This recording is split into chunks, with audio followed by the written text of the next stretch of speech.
So I have a question. We saw a promulgation, is that the right word, of shirtless men.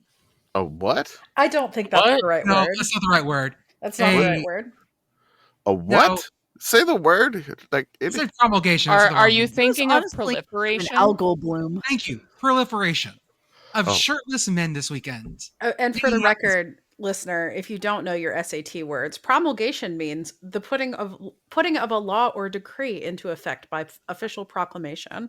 I feel so was way dumb, off. but it's fine. We proclaim the mean- shirtless dudes.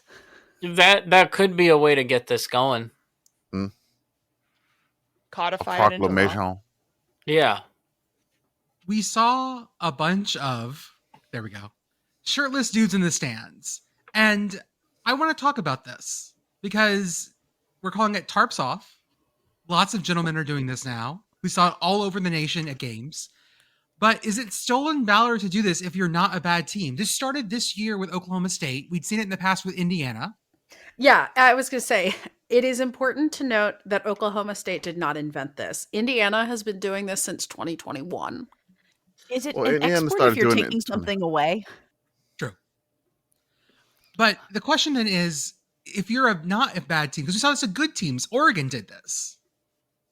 So is it stolen valor if this isn't we're a bad team and here's what we're doing to rally? No, I think it's just guys being dudes. Okay. Yeah, I mean, I think the whole point is it doesn't matter what your team's doing on the field. I do believe that this is how we solve the male loneliness crisis.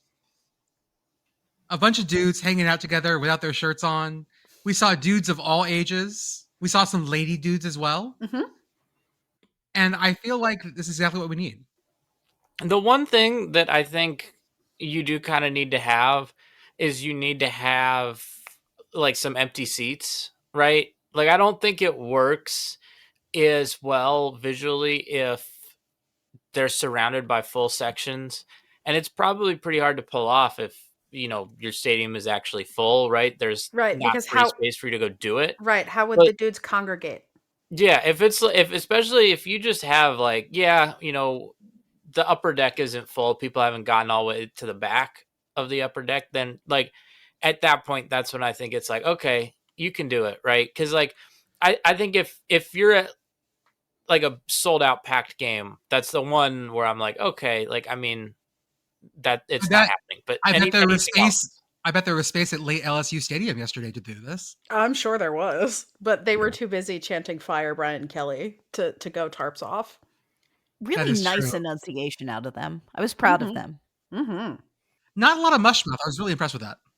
Yeah, I mean, well, that particular relationship has become known for, certain accents maybe getting introduced. So, I would have to say that I can't even do a voice. I can't even do a Brian Kelly fake accent because I don't none of my accents are good enough. I don't even know what it's supposed to sound like. This is not even what he sounded like. I'm just saying stuff, but yeah, he's not going to coach there no more. And, it's just, there's a lot of money. How crazy is that? James Franklin got fired a couple weeks ago, and now he's not even the biggest buyout of this year. That's are you doing crazy. Cleveland from the Cleveland show? I mean, I don't know this who that is Yinzer-ish. Okay. Yeah, I don't know. Like low-key Valley Girl? Accent. Yeah, there we go. I mean, it's crazy. His accent is like the Indiana Jones map with a little plane that's jumping all over the place. We're trying to trace his accent. This is why I'm not going to be getting the LSU job. It's open now. I could take it theoretically, but I just don't think I can do the accent that I'm going to need to do to be successful in Baton Rouge, Louisiana. So Arthur, can you say I'm out of family the running. real quick? Family. Thank you. It's all about family.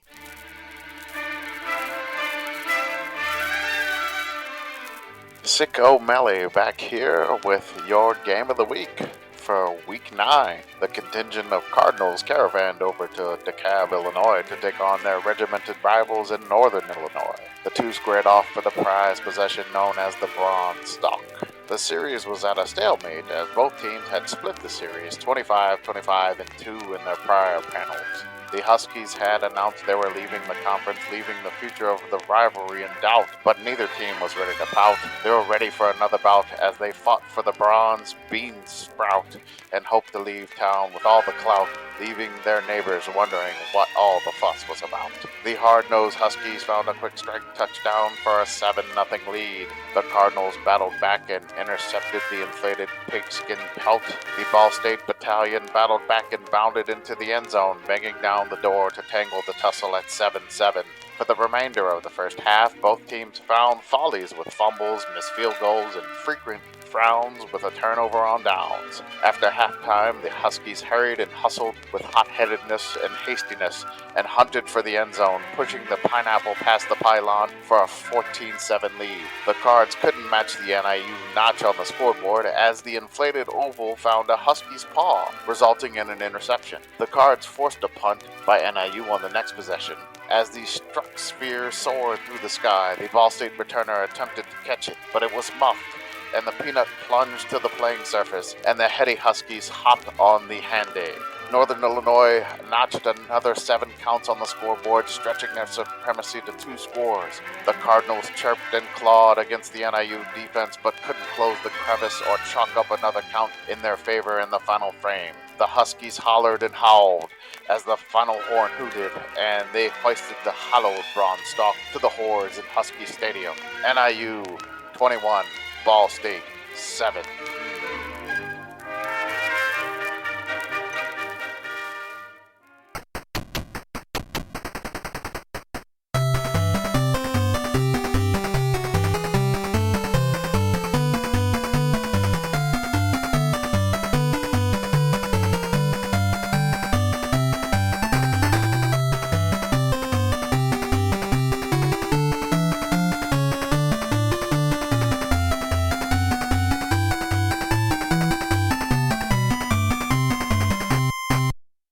Welcome, everyone, to the Sickos Committee Podcast. This is our podcast for the evening of October 26, 2025.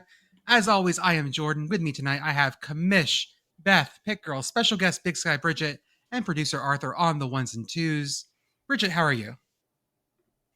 I'm good. It's been a very busy weekend, but I'm really excited to be here and talk about our excursion to Moscow, Idaho. Pitt Girl, how are you? It's Sunday. Happy Sunday. I did not do anything. I did not touch grass today, but I did act as the telephone for a member of the committee who was touching grass on our behalf. So we'll talk about that in a minute. Well, Beth, how are you? I cleaned the whole house and finished up moments before my mother arrived unannounced. I am become Clorox destroyer of worlds. It's great. Commish? I'm exhausted. Been up since 4 a.m. Pacific time. Flew for, I think, about 6 hours. Drove home and basically got unpacked. And I'm on a podcast after eating dinner and showering. That's about it. Yeah. I'm exhaustion. Oh, there you go. There you go. I am flashing back to the podcast we recorded the night that I got back from Ireland. Yeah, what a time. I don't know if I can turn this off. You're stuck like that? Yeah. Do we have to turn him off and on again? Yeah. We'll Get the find out. We'll get the paperclip out and push him. I'm having a great weekend, so if I get stuck like this permanently, maybe that was the price I had to pay. I can really empathize with LSU fans. It feels great to get rid of your bad vibes head coach. I can tell you that right now this weekend. We're having a great time. This weekend. When I wrote the show notes today, I said, is Brian Kelly still employed? We check live. Never mind. Yeah, answer. No.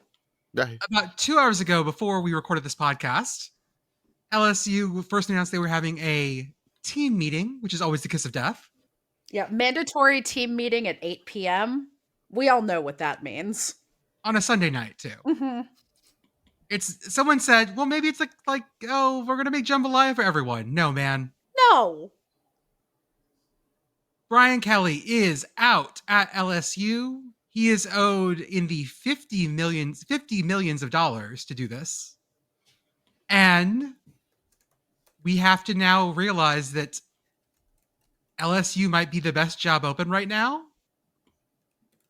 Might be better than Penn State. Is, I would say. Well, the weird thing to think about with the LSU job is that Scott Woodward theoretically is going to be making another coaching hire. Now, he hired Brian Kelly. Do y'all remember who his previous head football coaching hire was? You want to talk about James Franklin or Jimbo Fisher? Jimbo Fisher.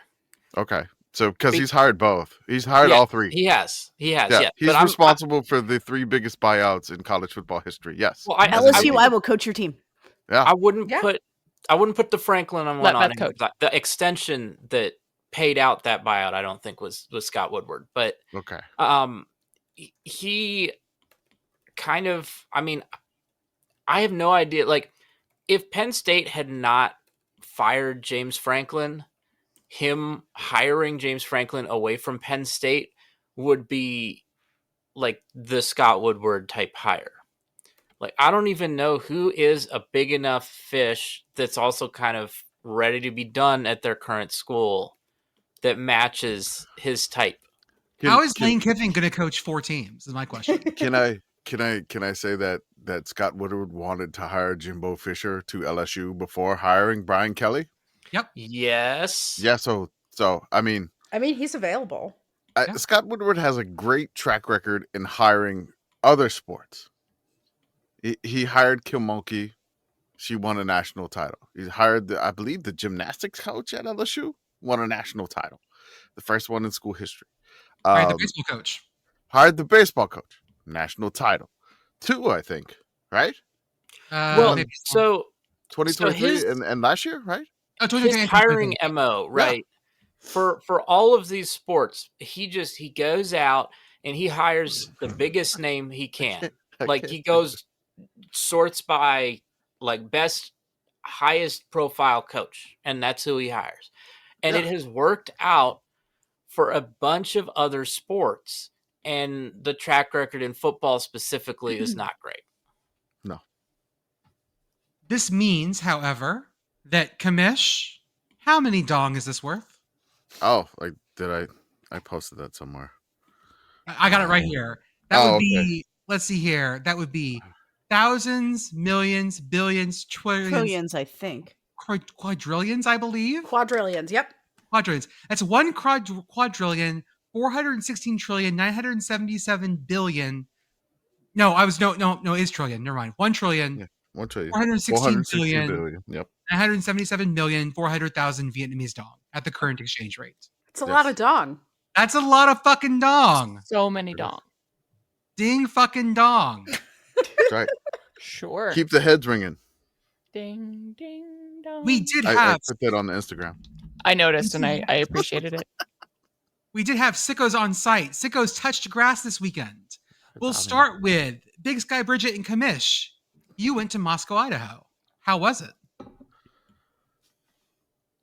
I mean, I can't even thank Idaho and their staff, like Jarek, and like everybody there, like everybody in the staff, and I can't thank them enough for the experience. It was absolutely incredible.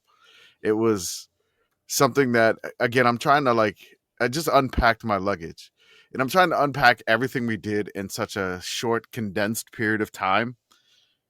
And I told Bridget this while we were driving, and I was like, there's so much stuff that we've just done. I'm going to be messaging you like a month and a half from now. Like, you remember when we did this? You remember when this happened? It's like, oh yeah. Do you remember when you did this on the field? Or like, you remember when you got to talk with this person just like casually for like 15 minutes? Yeah. I mean, the athletic director on the sidelines of Idaho for like 15 minutes, me, the commish, talking with the the athletic director on the sidelines of a live action football game. Yeah, that happened. Yeah, it was phenomenal. I don't know like if any other school is ever going to be able to top an experience like this. You got to go on the fucking roof, man. Let's talk Yeah. about this because you got to go on the roof of the Kibbie Dome. So jealous. That was we were talking about this in our group chat. I, for one, do not go to high places, but Beth and Pitt Girl are ready to go up next time. Yes, I will Yes, go. done, I will sold. go to the Kibbie Dome roof. I've been to the roof of the Cathedral of Learning. I would like to go to the roof of other campus icons. The Kibbie Dome would be a great place. I definitely didn't go, A, because I had 4 cameras on me and I wasn't going to try to drag those on the roof, and B, because I low-key get vertigo if I'm up high and I look up and then I like super wig out, and I didn't want to be a buzzkill for them on the roof. Like, I'm fine, everything's cool, don't worry about me, you guys. So I stayed and got pictures of them climbing up to the roof. Commish, who did you talk into letting you do this? So this is They Jarek. asked him. They asked, wow. like, well, I looked They at it. literally I was asked, man, like, look- hey, you want to go on the roof? Yes. I'm like, Yes. yeah. I'm like, can we? And he's like, well, hold on, let me get clearance first. And I'm like, do I have to sign something? Do I have to sign a waiver? I was like, sure. I mean, No, you but, just have like, to they talk were to like, God. no. Like Yeah, you somebody literally has just to. got to have somebody go with you, and that's it. They gotta have somebody go with me, and so they gotta like. There's people up there doing the all 22 cameras in the catwalk, like they're doing the tape of the game so that you can break it down for the next game. They have people up there already doing it. So Jarek Walker, who is like he's not in charge of football anymore, but basically he's like the SID liaison for like everything, gave us the media credentials and whatnot. He comes up there with me. And so I look at this stairwell, like just going up, and I'm like, holy crap. I'm looking at least 100 steps, I would think. And like they're not like just casually like normal steps. They're kind of steep. Climb. Yeah, it's like the ladder stairs. So this is a tough climb, and I'm not in the best shape, and I'm tired of traveling and whatever. We did everything the night before getting in there, and I'm like, I get to the top, and I'm to the part where we have to do this weird drop down thing, this weird ladder thing that Brigit was able to photograph. Yeah, that was the hard part. So like to get out of that little thing that's way up there, the cage. Like there's a cage. It's not like a normal ladder. It's a ladder it's a little bit skinnier than what you think of, and then you got to go straight down, and then what's below you is just like a grate. Like there's nothing solid below you. It's just like a see-through grate, and then like on one of the bars, the people that go there, they wrote like "look down" in like the dust, and I was like, that's just mean. That is just mean. Maybe so they were just really big Les Mis fans. You don't know. When I get there, like I get onto the thing, I'm like, I'm gonna have to sit down. Like I'm physically exhausted, and like my hands are like, I'm not like shaking, but like on the inside, I'm kind of like, oh, like, oh my god, this is like, what am I doing up here? We take a bunch of photos. The fun thing is like when I don't know who tweeted, like it's nice that the Kibbie Dome has the Phantom of the Opera. Yeah, that was Jarek and me up there watching that touchdown play happen. Okay, I was wondering about that. And then like the video of it, you can hear my voice and said, "Oh, look, he's open. Touchdown." Like you can hear my actual voice on that video that he posted. And so it was hilarious. I got a video of I got a couple of pictures of the extra point. It was incredible. After that, he's like, "Hey, you want to go to the roof?" I was like, "There's more." He's like, "You can get to the roof." Yeah, that was when they were on the catwalk. I was hanging out in the Spanish language booth, and then that's when they went up to the roof, and I was like, "You guys, he's going to the roof." Would you like to see the secret more up? Yeah, the secret. There was another thing. I was like, I think I was done. He said, "You want to go somewhere else?" And I was like, "No, I'm good." The sub-basements. I think there was like, "You want to go see like in between the things over the thing?" I was like, "No, I'm not doing that." I can't remember exactly what it was, but like you'd be hanging over the things inside the dome were just like so insane. It was, you'd see like metal poles as you're climbing up, like attaching the roof to the other roof. Like you can see like this weird suspension thing, which I'm just throwing it all in the podcast chat. But once I got to the roof was like the climb to get up to the roof was easier, and then there was like a hatch, and it was just like it was. I felt a lot better on the roof than I did on the grate because it was Okay. like solid. Mhm. There's like roof pads. There's and we were on the edge of the roof, which it was just something that, I mean, just being on top of the roof, I loved it. I took like a couple of panoramas. It was a phenomenal view. You could even see Martin Stadium for Wazzu where they were playing. You could see the lights on, Oh, cool. like That's clear awesome. across. I'm trying to see if I can get that photo for y'all because you can kind of see it. That's amazing. Yeah, The fact that you were allowed up as close to Idaho heaven as you can get. I assumed that this was just part of your training regimen to get ready for the Goodyear blimp. Well, and you gotta go Maybe. see the big sky from closer to the sky. Yes. Obviously. Yeah. How so would this you was, assess its bigness otherwise? Look, I mean, it was an incredible trip. The game was phenomenal. The thing that was funny to us is before the game they let us know if Portland State scores a touchdown or kicks a field goal in that one direction, they're gonna put up the graphic. So they showed the graphic to us before this It was happened. great. And so the very good. first drive of the game, Portland State's going down, and they had to settle for a field goal.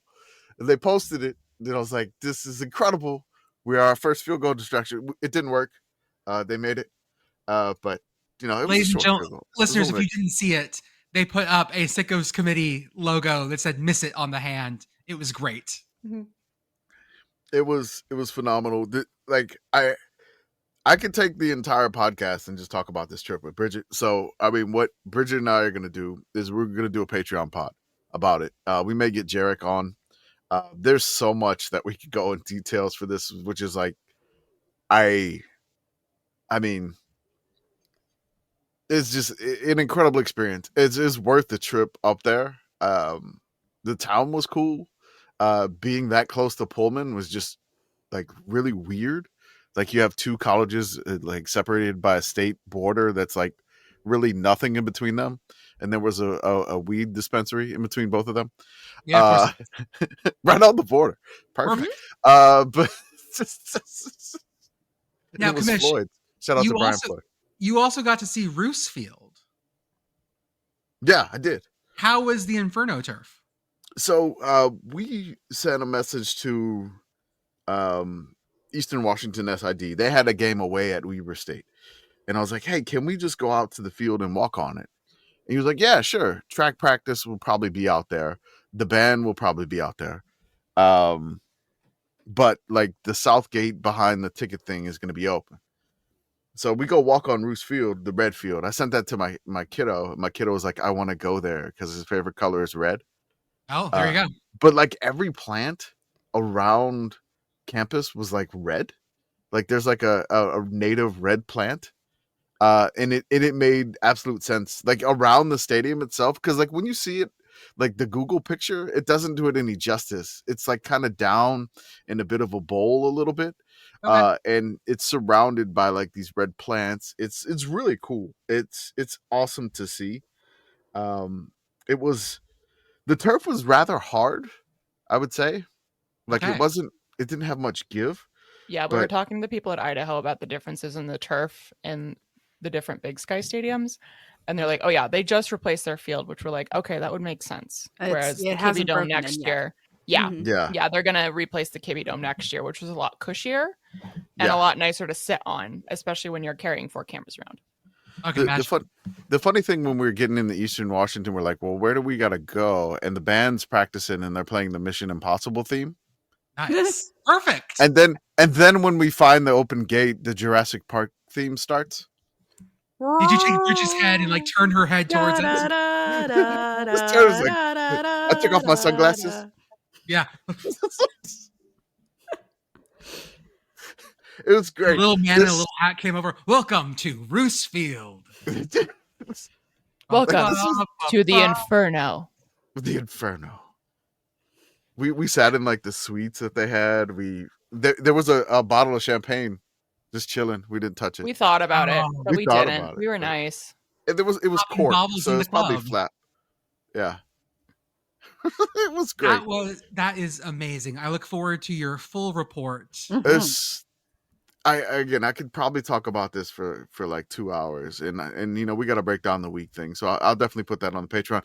And I want to thank all the patrons, all the listeners, all the followers, people that buy merch. Like, we wouldn't have been able to afford a trip like that without y'all. So I thank you so much. And again, not just monetarily, but the fact that you guys like what we do yeah, and you follow what we do and you support it, and that people in athletics support what we do. Like, this is insane that we just get to do this. Yeah, people kept coming up to us and meeting us like, "We love what you do," and I'm like, "What?" I'm like, "Oh, okay, cool." It was just weird. Like, I didn't know how to take a compliment. It was just weird. Yeah, people so like weird. I was us. like, people It's like. crazy. I'm like, "What?" They really like us.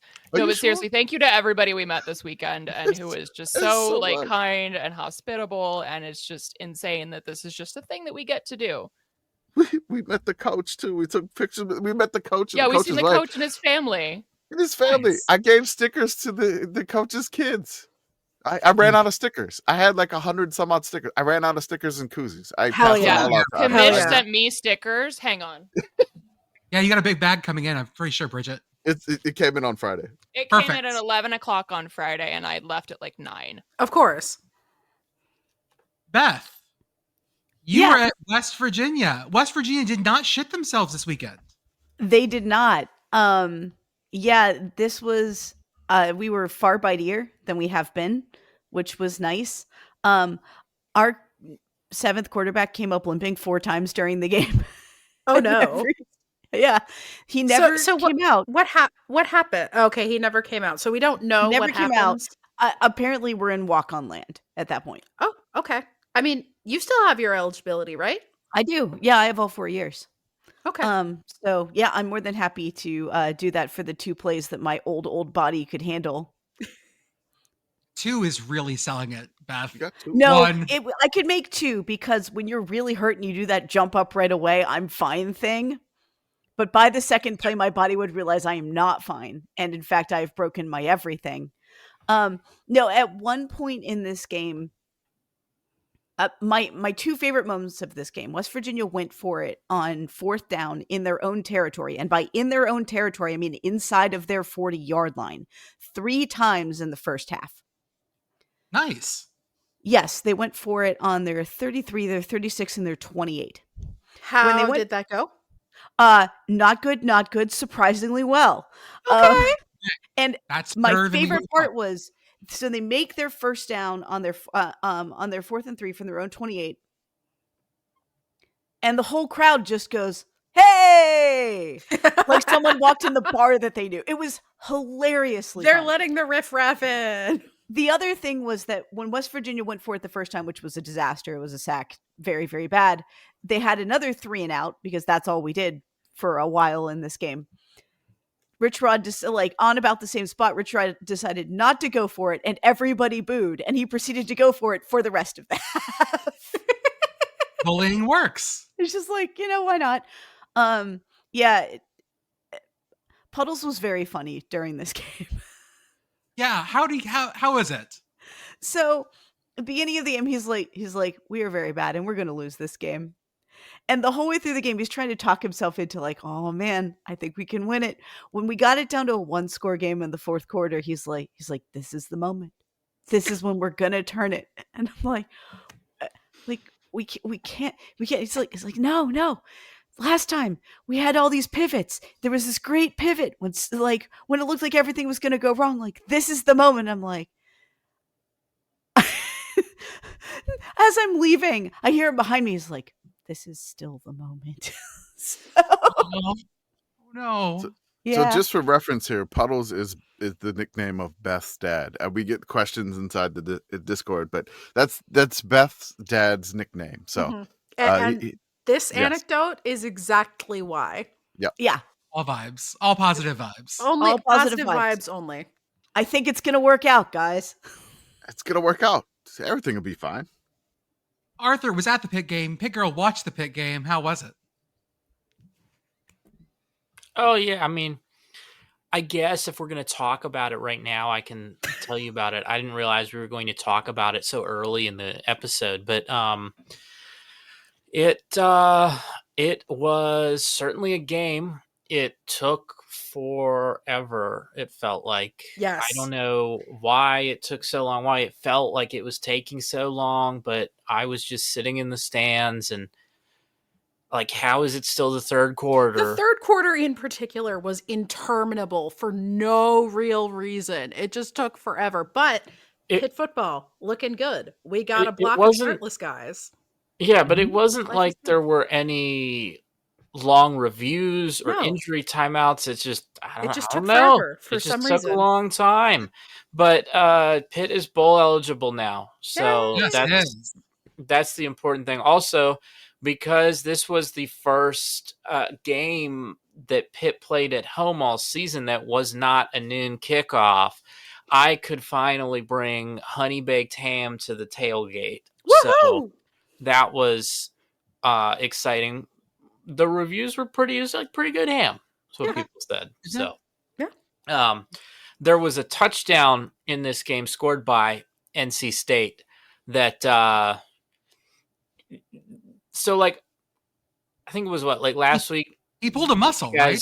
Yes. You guys brought up that pizza thing that I didn't know about, Mhm. and I'm wondering how many people here know about the video. Like there's like video on YouTube of some guy playing Madden that this touchdown reminded a lot of people of. I had never seen that before. You've never I've seen the never video. seen Okay. that. I've No. never seen it before, so I Okay. didn't get the reference. But Okay, everyone yeah. thought it was an NC State player who broke open for a touchdown, pulled a muscle on the way, and limped his way into. And yeah, Pitt just could not tackle this guy, even though he was actively limping. Although I feel like it would have been mean to tackle him as he was already injured.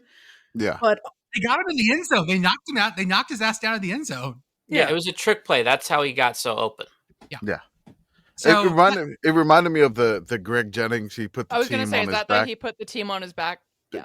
He put this team on his back though, and being a Saints fan, that clip makes me irrationally mad, and I know it's a video game. Wait, because someone scored on the Saints in a video game? Just like that Madden? clip, and like his leg is broken, and the Saints can't catch a broken leg man. It pisses me off. Man, Like, this it's- video it's- has Go Pat, go baby. I don't 18 million views on YouTube. No, I'm just saying, like I see that it's just like, oh, another clip against the Saints defense. I was like, damn it, like I don't Greg need Jennings more of highlight this reel clip. right there, baby.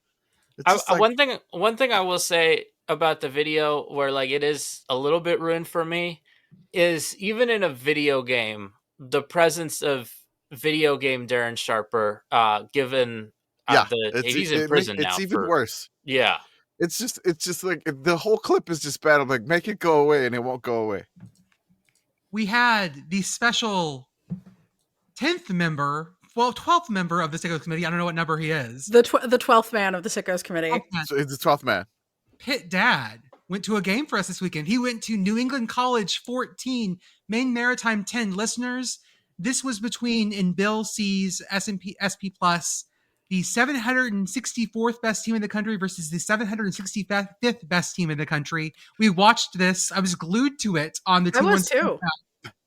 Yeah, Pitt Girl. single screening that and texting Pitt Dad, who lives in New England and offered to be our on-site correspondent. He went and he took pictures for us. He got to meet the Pilgrim. We found out that NEC prefers to go by the Grim.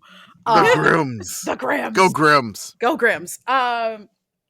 Yeah, Pitt Dad had a great time. Thank you to all of our followers who went and said hi to him. How did we have multiple people at this tiny ass game in Hennigan, mean, New Hampshire? I don't because know. we've been talking about it. We're Legion. Yes, We are Legion. Jesus, Yeah. it's like Fight Club. You keep showing up We places. have and friends you're like, everywhere. Pittsburgh. We do. It's We crazy. do. Our numbers are uncountable.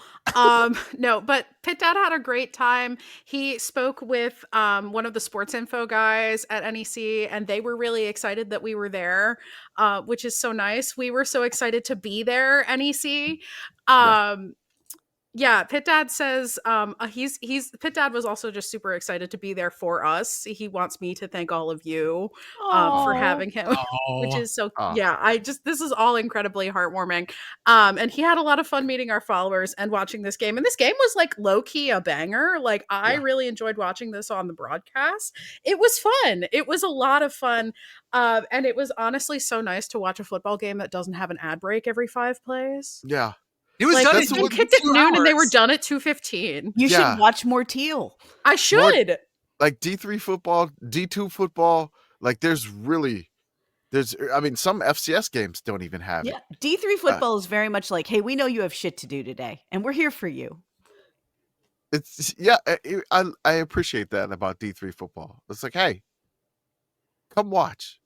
Get on with your day after like Don't 2 spend hours. your whole day doing this. You Don't can do still that. you can still go grocery shopping after. It's Go fine. mow the lawn, dude. Traffic Rake them won't be leaves. bad to get out of here either. Obnoxiously, Pit Boyfriend and I went to the beer distributor after that game ended. There you go, right?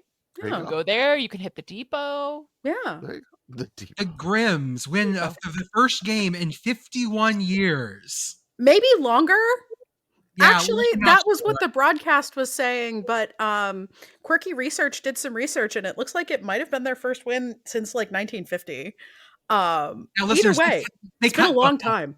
They cut They football. cut for a long football, time. yeah. Like people were quoting 50-something years, and I'm like, they didn't have football for like 50-something years.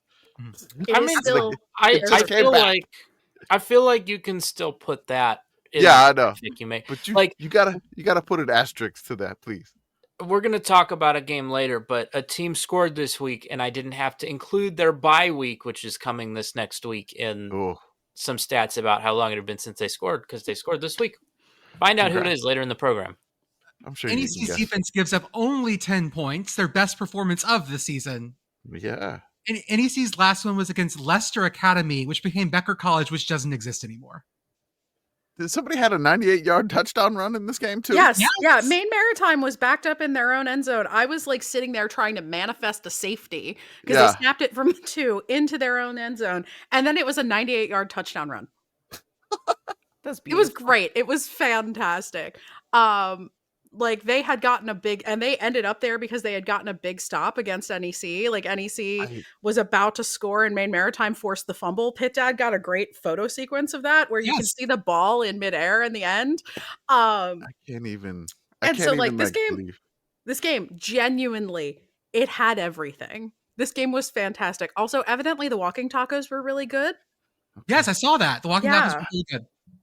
I love this, like, because I feel like I there's like the normal games going, and I saw so many social media posts about this game, Yeah. and We're going hard in this game. I look, man. I'm happy for those two schools. This is what we're here for. That's what you're here for. This is fun, and this is what I mean. You know, we went to Idaho. We meet people like, oh, we love what you do. And I was like, this is stuff that we do, and we love doing it. Well, It's and people amazing. kept saying too, like, oh, like, you know, we're not doing that great this year. There's not a ton of people here at the tailgates. We're like, who cares? That's These are not the the people point. we want to see. Yeah. We're here. These You're are the here, we're people that are here. Yeah. Yeah, no. Pitt Dad said, and he's right, that like everybody cares about even the little teams as much as people care about the big teams. And we Yeah. care about that too. Yeah. That's why we're there. That's why Yeah. we're here. We did also have someone at an Oberlin game, not someone on part of the committee, but one of our followers, Andrew Spaniel. Quote, there were about 30 players dressed out. That includes the guys in sweats. Salute, Oh, no. Oberlin team. You guys are the true 766, I believe. Yes. Yeah. I wonder. I want to see what the difference is there. That, you know, if they move up to like 762 or something after the victory. A New England college? I Yeah. don't know, because they beat them by about as much as they were supposed to beat them by. Ah, they So stay the same. about a 4-point favorites is probably about the same. We'll Beth, see. we'll talk about what happened to Teal. Or you mentioned it. They played Case Western. Case Western's a very good team. Yeah, Oh no. It was 45-7 at one point. I don't know if it ended that way. it didn't. Okay, Did, yeah. did Well, Teal, did It Teal for- score it did more? for one of those sides. Oh, A crucial one of those. oh. Our game of the week was the Bronze Stock. It's in its weedy goodness. Ball State at Northern Illinois. Northern Illinois is taking the Bronze Stock to the Mountain West, although In a comment I saw on Twitter today, one of the ADs at Northern Illinois said they would be happy in the future to bring up the rivalry again with Ball State. So it may not be a totally dormant rivalry. Okay. NIU wins this one 21-7. At one point, going into the second half, going into the half, it was downs, punt, end of half. Yes. Perfect. Wasn't Jeff there too? From Which Future Jeff? Mascot Podcast? Oh, was Jeff there? I didn't know. Yeah, he was there. He Oh, gave wonderful. the high five to the NIU Husky. Oh, perfect. Yeah, Yeah. that was one of the only things I saw yesterday was the MACCoon is magic, and then he posting was the there. high five to the Husky. Thanks, Yeah. Jeff. MACCoon is magic. It is. Mhm. The question I have for you guys is, this year, has Northern Illinois scored above 21 points in a game? I feel like because you're asking us that question, the answer is no. Didn't they tie it last week? They have scored 21 points exactly twice this season. Last week Okay, they so scored 2 21 as in a well. row. And then is this it's the second least amount of points they've given up. I believe so, yes. Yeah, they gave up 'Cause they six. gave 6 to San Diego State Mhm. and 7 to Ball State. Yeah. Javon Wright, 37 carries for 166 yards, and then Telly Johnson Jr. had 100 yards. This is the first time NIU had 200 yards rushers since last year. They rushed for over 300 yards. It was great. Also had 3 takeaways, including a muffed punt recovery and 2 interceptions in the end zone that killed Ball State. Both teams had 3 turnovers each, which was very nice. This was a messy MAC game. We don't get MACCoon this next week because it's still October. It's one more week past that. They get their bye week, I think, this weekend, and Yes. one MAC game this weekend on To reset. Saturday. To reset. And then they'll be ready for the first week in November. In Albuquerque, wearing the beautiful turquoise, New Mexico 33, Utah State 14. New Mexico featured a punt return touchdown, a safety, and a fake punt conversion. They have to Ooh-la-la. keep using those uniforms, right? Is that what we learned? I absolutely think they need to. That's what I learned. Yeah. New Mexico Bring it pins Utah State at the 1 and then snags a safety on this one. It was a beautiful safety. They made Utah State punt out of their end zone so many times. Like on the opening punt return for a touchdown, that was a 49-yard punt return. Utah State was punting out of their own end zone, and then they had them pinned deep a lot. So they were living in the end zone for a bit. Yeah, shout out to Coach Eck and the Lobos and the beautiful turquoise for that win. It's just that's a great win. They're at 5 wins now. 1 more for bowl eligibility. We have a lot of great teams on that edge of bowl eligibility. I'm excited about this next week. Yeah. That are almost there. Looking at you, Temple. Yeah. Looking at you, Temple. I got an email from Temple being like, "Hey, you should come to the game next week." Who are they playing? Who are they playing? UTS? No, they already played. No, they did that. I gotta check the schedule. Please hold. Okay, that's fine. ECU. They play ECU next week. Oh, the Pirates. I will say the Lobos ended this game by draining 7:22 of clock. They just held them down at the very end. It was fun to watch. The turquoise, I think, is probably one of the best uniforms of the year. Mm-hmm. We'll talk about my least favorite uniform of the year in a little bit. In fact, fuck it. I'm moving it up because I want to talk about these awful fucking uniforms. Wait, we're talking about the Steelers game? Okay, well, those were awful too. I'm talking about Miami 42, Stanford 7. It was 7-7 going into half, then it wasn't. We don't need to talk about that game. That's fine. We need to talk about the Miami uniforms. Are these the worst uniforms that you've seen I can't think of a worse set of uniforms that a college football team has worn. The Florida Gators uniforms. Oh no, these are worse than those. I disagree.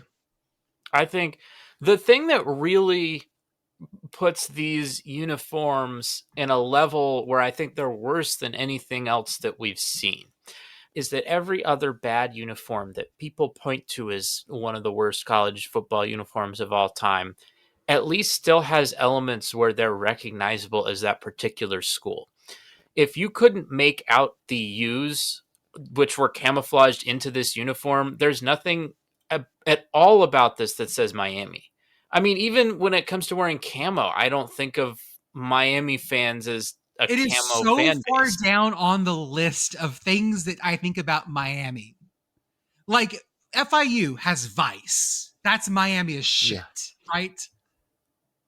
Camo Miami? Yeah, I had a whole conversation with obnoxiously Pitt boyfriend about this, where it's not that I'm opposed to supporting the troops, but it feels very weird for a fancy private school like Miami to be doing this. Yeah. Well, I mean, if it had been camo but using their color scheme, I way would have better. like I would have gone with that. Sure. Right, like the Padres like- have done camo with their colors before, like the sand and the surf colors and the white. Those looked Right. fine. like you could do a Miami green for the camo and then orange numbers and like nameplates. I do want to bring up, if we're going to talk about like the ones that like are not recognizably that team at all, I want to bring up the Maryland Constitution uniforms. I That don't all remember. like Okay. However, Oh they my cooked with god, those. what the fuck is that? you missed these. I missed these. Oh yeah, this no, was that- during the same stretch where they had like the Maryland flag uniforms, and I understand that they say Maryland, but the U uniforms also do say the U, and they do have the same thing. Okay, but like the Fort McHenry on the helmet does go. Like this does hit. Ew. This hits. They do. Yeah, It this does make them look like a service academy, but Right. it hits. Thank Now, you. This and is gentlemen- not worse than Northwestern's patriotic. It also references one of the other verses of the Star Spangled Banner, by the way. Right? Now, folks, listeners, friends of the podcast, those in this show, what was the main problem besides those Miami uniforms looking ugly? What was the main problem with them, guys? So they were. It was sort of the Boise State problem, where they were exactly the same shade as the ground. But unlike at Boise State, where the TV production people have solved for this problem, because Miami is not normally turf green, it was chroma keyed, so the yellow line was just going like directly through players. They didn't Camo have do be legs. flagin. They lost their legs like Lieutenant Dan. Yeah, look at all these assless football players. This We happened wa- the whole... We wound up on Bro Bible. Your tweet. Oh, did I? This is why they tell you on the broadcast when you're watching that the yellow line is not official Because That's right. it goes through people. for situations like this. The yellow line is not actually vivisecting this D-back. Yeah, the D-back does in fact have a butt. Do you want to Apparently not. confess your camo Photoshop? So, listeners, I put out a Photoshop. Someone posted, one of the guys in the media, our friends, posted a picture of a player up close wearing this. And I took it and I Photoshopped, and I used Photoshop's content aware fill to take the grass in from around it and make it look like that person did not exist. Our I mean, good yeah, friend- because that's what happens when you wear camo. You become a Yeah. floating head. Yeah. Our good friend That's what Art from camo Make It does. Sport, Sports found a great comparison with the Chairman Mao picture. But then was like, wait a second, did you Photoshop this? Folks, I dropped it in the chat. I want to say that it's a pretty good Photoshop, but that Listen, can't be- Photoshop's content aware fill has gotten very good. I mean, it really has. And like, I left a little bit of the outline on it just so you Yeah, I get like the ghost shoulders here. Yeah. I did it on good. purpose to make sure you Little can still ghosty. see like the body. It's very Invisible Girl comic. Yeah, it looks like in a movie where you have an invisibility device, but Mhm. you still have to be able to see the character using the invisibility device for the movie to work. So they make it like you can see it just a little bit. It's very iOS 26. This is a liquid glass ass human. Oh my god. I have not upgraded my phone. Should I do that? You should. It's fun. It always Yeah, comes it's wet. good. Is it gonna make my like dinosaur iPhone 14 explode? Shouldn't. Okay. No. Okay. Anyways, this was the best part of the game. I hated these uniforms so fucking much. I hate watching this game just so I could keep taking screenshots of yellow lines running through people's asses. Washington State 28, Toledo 7. Toledo picked off 2 passes and forced 3 takeaways and scored 0 points off of them. That'll do it. Yeah. Oh, Yeah. Washington State ran a shit ton. Zevi Eckhouse. Zevi? I'm not sure. Zevi. Zevi Eckhouse, Washington State's QB, had 10 completions, 2 picks, and 2 TDs. there was a lot of Wazzu fans in Moscow. Like after the game, I just don't know how many food options they have in Pullman, but it seemed like the Idaho area had more food options. Okay. Yeah. So a lot of the Like, Wazzu every- people, every location had like Wazzu people eating Yeah. eating And there. every which is- recommendation we got was, oh, this place in Moscow, this place in Moscow, this place in Moscow. like, They're all they like said right by each nothing other. in Pullman. It was just No, like they're all- absolutely. yeah, They're like, no, just stay in Moscow. Like, just go here, grab a beer, and then get some food. yeah. We're just like what do we have? The Hawaiian barbecue place? Yeah. Yeah. Shout out to Really? Loco Grinds for the very good Loco Moco in the middle of Idaho. Ooh. You definitely fueled me because all I had was half a Jersey Michael's sandwich in the press box. Yeah, we had Jersey Mike's and I don't think we even had any breakfast. No, We had we had coffee and Celsius. and Celsius. Yes. tailgate cider, I saw. Oh, we did have a tailgate Yeah, cider. shout Yeah. out to the people who gave us a cider. They were awesome. We gave They them were really koozies. nice. Yeah, we traded koozies. I've got a koozie in my bag. I think I have your koozie and you have my sticker, by the way. Oh my god, we're gonna have to ship stuff to each other. Yeah, I know. The Kibbie Dome koozie, you got it? Yeah, hang on.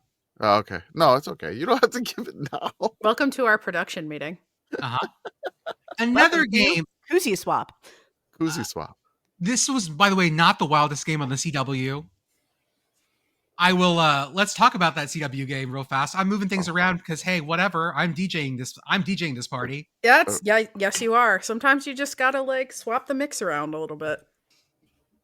SMU 12, Wake Forest 13. I said Wake would win by 1 point, and I was right. All right, let's go, Wake. Let's go, Wake. I'm here for every opportunity for the ACC to further devolve into coastal chaos. And Wake Forest was coastal never a chaos. member of the coastal, but that doesn't matter. This is spiritually coastal as fuck. All Yes. coastal Man. chaos. Here we go. It's such a mess. Like, so it's one thing. I mean, I remember back when we used to have divisions, I would put effort into all of the scenarios, right? Like, oh, here's how all of these teams can tie. Here's how X team can clinch.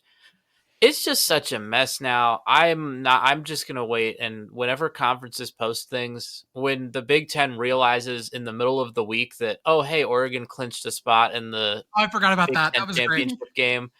Yeah, that's what I'm saying. It went from me Like a just Tuesday. like as a fan being able to do this to like the conferences themselves don't know. Like, I can't even look at the standings right now and figure out where teams are No. with the tiebreakers because everyone's played a different amount of games, right? Yeah, Like, you gotta wait. there's 1, 2, 3, 4, 5 different ACC teams that have one loss in conference, but it goes from like Pitt being 4-1 to Miami being 2-1, where I have no idea how the tiebreakers actually shake out at any point. None shall It's know just, the it's hour. just a mess. The one thing I do know, that Virginia lost to NC State doesn't count. That's the only thing I know about the That's the only thing we Unless really it know. does count when we get down to the bottom of the tiebreakers and common opponents become considered. Ooh. But again, I don't know for sure whether or not that would count even then. In this game, maybe. perfect CW football, right before the half, 2-play SMU interception. Wake, 2 plays interception. SMU, 2-play fumble. Wake, 3-play missed field goal. It's Jumba and Stitch throwing the blaster with the carrot shoved in it back and Yes. forth. All Perfect coastal chaos, football. baby. The CW was on fucking fire in the early slot. This was great. Actually, 2 great games on the CW. On the Big Ten Network at 11 a.m., Rutgers 27, Purdue 24. Rutgers pulls off this win with 2 field goals in the final minute. The exact way you would want this game to win. Well, how did they get the second field goal though? You tell me. You don't know? I don't remember. Okay. So Purdue, it's tied. Purdue has the ball. And they're about on their own, I'd say maybe 35-yard line. The Purdue quarterback goes back to pass. The ball gets deflected by a D lineman. It's deflected back to the Purdue quarterback. The Purdue quarterback catches it. And he's like, okay, I can't throw it now. So he decides to run. Another D lineman hits the Purdue quarterback, who then fumbles, and it is recovered by Rutgers to put them in scoring range to get the game-winning field goal. Beautiful. Did you see Greg Schiano's reaction after this game too? No, I didn't. He was like crying, man. He was so like emotional for beating Purdue. It was ridiculous. Like I was like, way to go, Greg Schiano. It was on CBS. It was like, Greg, it's means so much to Greg Schiano. You're doing Like, so he's such good, buddy. Yeah, He's such hey. a great coach. He's just like, he was so emotional. Like I'm just his reaction to them winning it. Let me see if I found it on Instagram, but I didn't see it on Twitter. But it's absolutely incredible. But like the Schiano thing, and then Purdue was just like, I think all you posted was like melty face. Yeah. Oh, that's right. I remember this. Yeah. It was just like, no, Purdue, no. Listeners, I was the one doing most of the account on Saturday, so if I don't remember something specific, it's because I was doing all of it at once and trying to drink from the fire hose. My brain is mush. Yeah. Jordan stared into the Matrix. I mean, if you try to remember stuff, like I just go back through the timeline and find It stuff. does help. I do I that. try to too. Yeah. Uh, It's so ridiculous. It was such. I feel so bad for Purdue, like to have it go down like that, and then like Schiano just, go absolutely insane let's after that. Go Greg, They're 4-4. Go Rutgers. In the battle for the Bronze Boot in the Border War, Wyoming 28, Colorado State 0. There is no interim bump. Yeah, no. That Wyoming- dead cat is splat. No bounce. Wyoming picked off Colorado State 3 times. This is the first time Wyoming shut out Colorado State in the Border War since 2010. I have a theory about this whole interim coach thing, right? So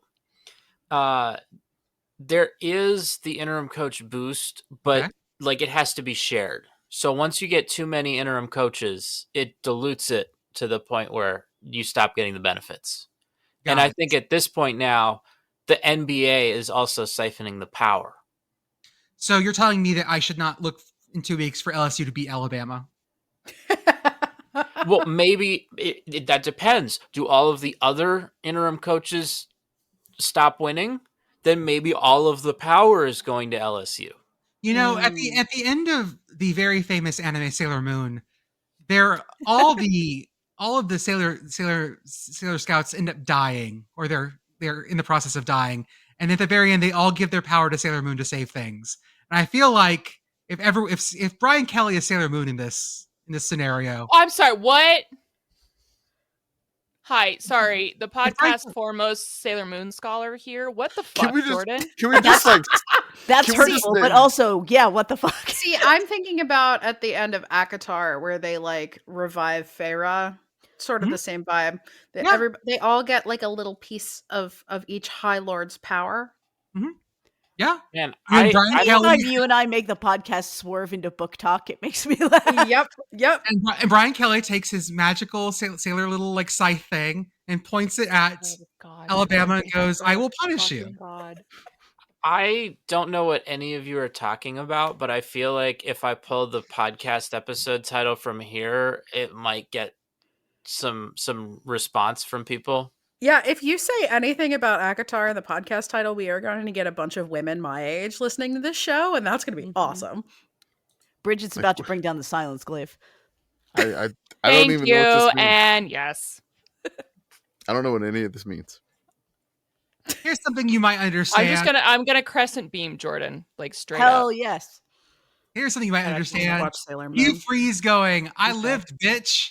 Auburn 33, Arkansas 24. No, this means that our plan for him to last just long enough to get his ass kicked by Diego Pavia again is working. The only thing about it is that someone on Blue Sky rightly pointed out that now that Brian Kelly has been fired, we do have to be a little bit concerned about Auburn not wanting to enter this coaching market. So, Diego, when you beat that ass, I need you to like really beat that ass. Yeah, it's all according to Keikaku. Keikaku means plan. There were 3, I'm not going to call them choke jobs in the SEC this weekend, but one of them was Arkansas turning a 21-10 lead at halftime to a 33-24 loss, with Auburn scoring 17 in the fourth quarter. I was texting Pitt Dad updates about this game because, as we have previously established, he was watching NEC, and it was like Auburn is already losing 7-0. Auburn is now losing 21-0. Auburn is now losing by slightly less. I stopped paying attention because the Pitt game starts. Holy shit! Auburn won. Yeah. This was full on points alchemy. There were several of those. Alex McPherson, Auburn's kicker, was 6 for 6 on field goals, if you want to know how they scored these points. It was death by paper cuts. Did you know that Kent State also has a cat? I just learned that today. Yes, Hype the cat. Shout out to Hype the cat. He's also orange, but he is not Persian. He does not have the smush face. I do love the idea of everyone getting cats and they're all orange. And none of them ever have the brain cell. I was going to say, yeah, they're all just like, you can never tell who has the brain cell. Kent State 24, Bowling Green 21. Kent State trailed 21-3 in the third quarter, and then 21 unanswered. DeRealist Clark, one of our favorite players, is the only player in the country with a kick return TD and a passing TD. Bowling Green was held to just 42 yards in the fourth quarter. Kent State is by far not the worst team at FBS this year.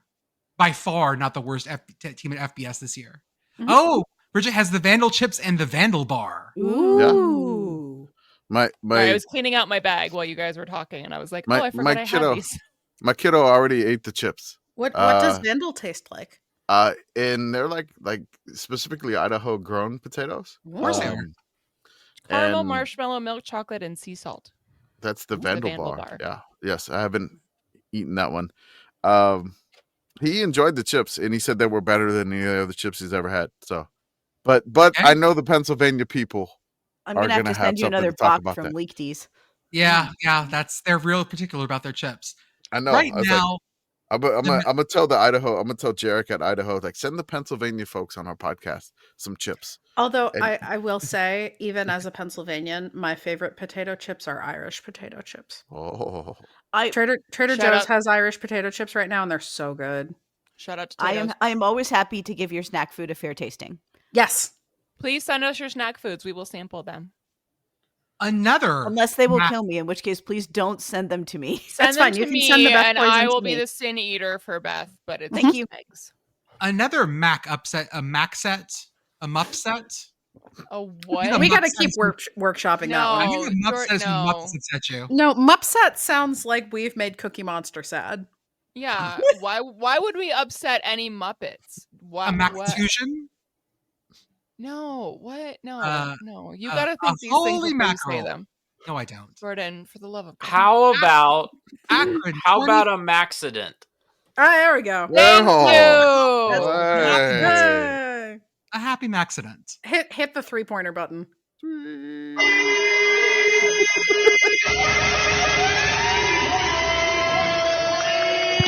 Akron 24, Buffalo 16. This game was 3-2 at one point. We got tagged like crazy. At halftime. Yeah. Halftime?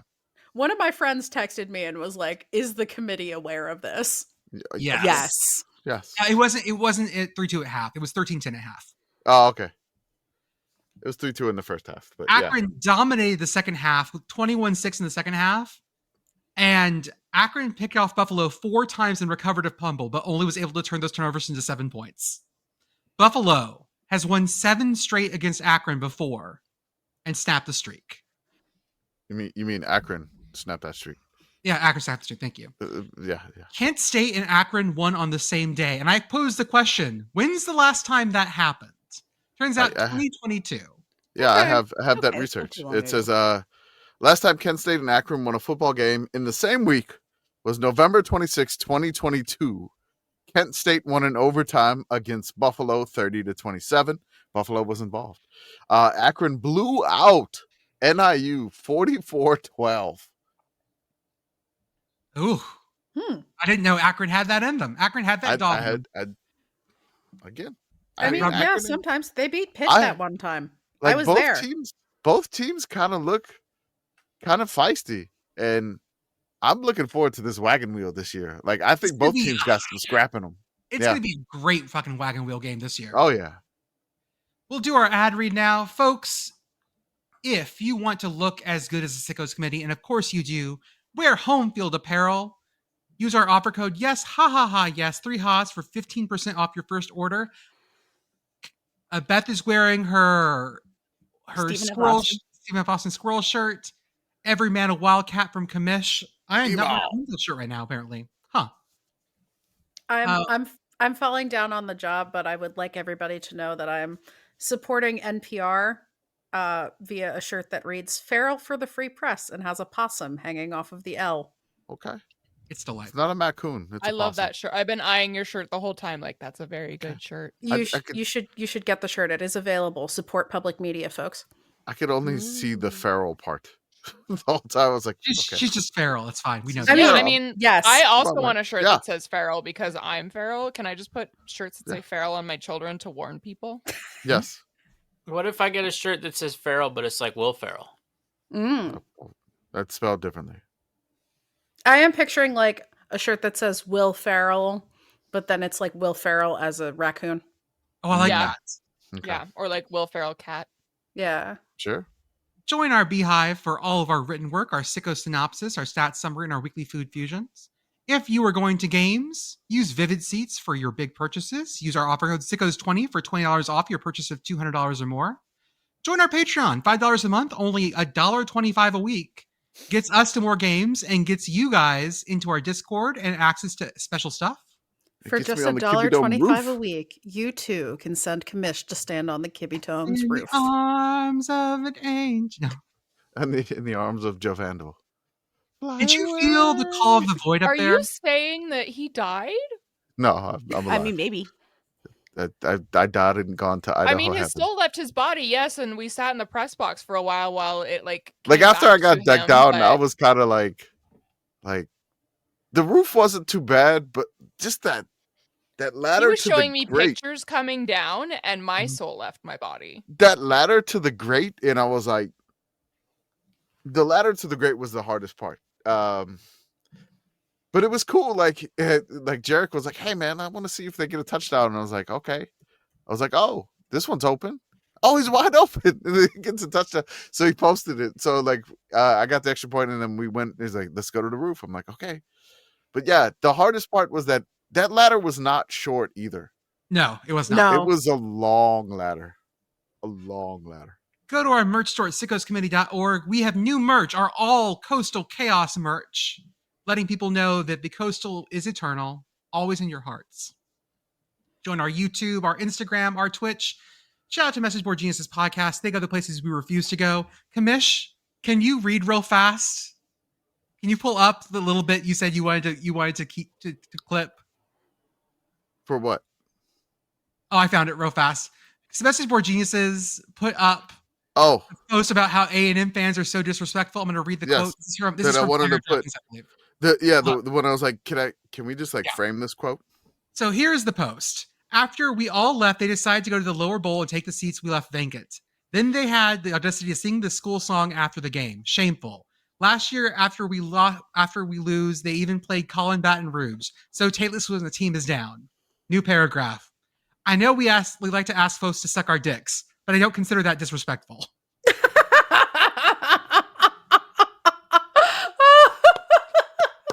Just an honest invitation, really. Mm-hmm. I know. At least I they know. asked. I mean, I mean, is that asking? It is in a little more of a commanding tone, I think. it is. Yeah. There is the implied you in the phrase. Yeah, they certainly are not saying please. Check out Feed Your Mascot podcast with our friends Blue and Jeff. They take on college football and the cultural stuff around it. And as always, the College Football Blitz every Saturday from 12 to 12, 11 to 11 Central. They take you on Learfield on the Varsity app. They will take you to all the games throughout the country so that you know where the action is It's College Football Red Zone for radio. It is my favorite way to experience the weekend.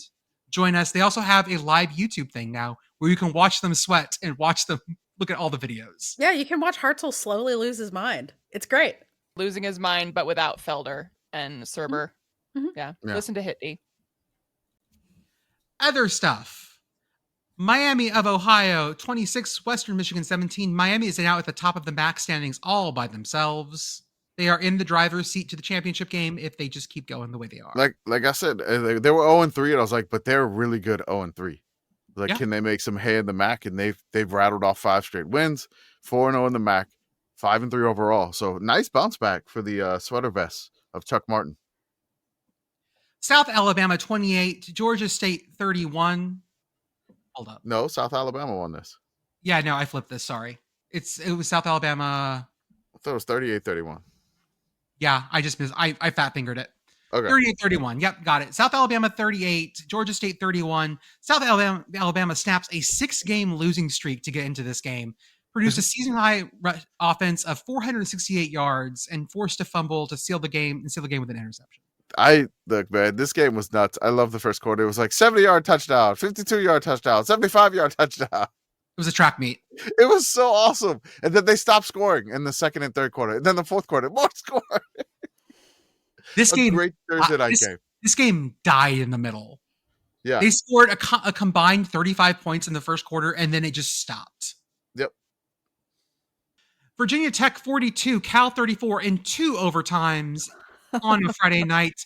At the end, Virginia Tech was just like, fuck it. We're going to run the ball. We're going to run Kyron drones over and over again. And you know what? It just kept working. I mean, if it works. If it ain't broke, don't fix it. Cal had to travel 4,545 miles round trip to Virginia Tech, 3,946 miles round trip to Louisville and back. Yeah, this is the game. We watched this one. I think like this is the one that I watched right before going to bed in Spokane. Mhm. I was so tired. And Cal, mind you, is still not the most traveled team this year because No, Stanford played Stanford at more. Hawaii. They're the only team to play in 5 different time zones this Yeah. year. Congrats, a Stanford tree. You're everywhere. We're here, we're there, we're every fucking where. It's a Stanford tree. San Diego State 23, Fresno State 0. Fresno State has been held to 0 points for the first time in the history of Bulldog Stadium. It's only been since the 80s. That's still a long time. It's a long time. That's a long time. So I want to see, like, Longer than I've been alive. So San Diego State scored 23 points, Yes. right? But like they got 10 points off of turnovers here. Did they get any defensive points? I don't believe so. I'll double check. Because I mean, they got that wastewater area, and I'm like, okay, there wasn't really much of a. There was like a river in Fresno. Yeah, thank you But to the listeners who explained about crop irrigation in California. Yes, By the way, thank you. that was I interesting. appreciate that. That was Yeah, great. that was great. Yeah, it's So I fascinating. want to say this.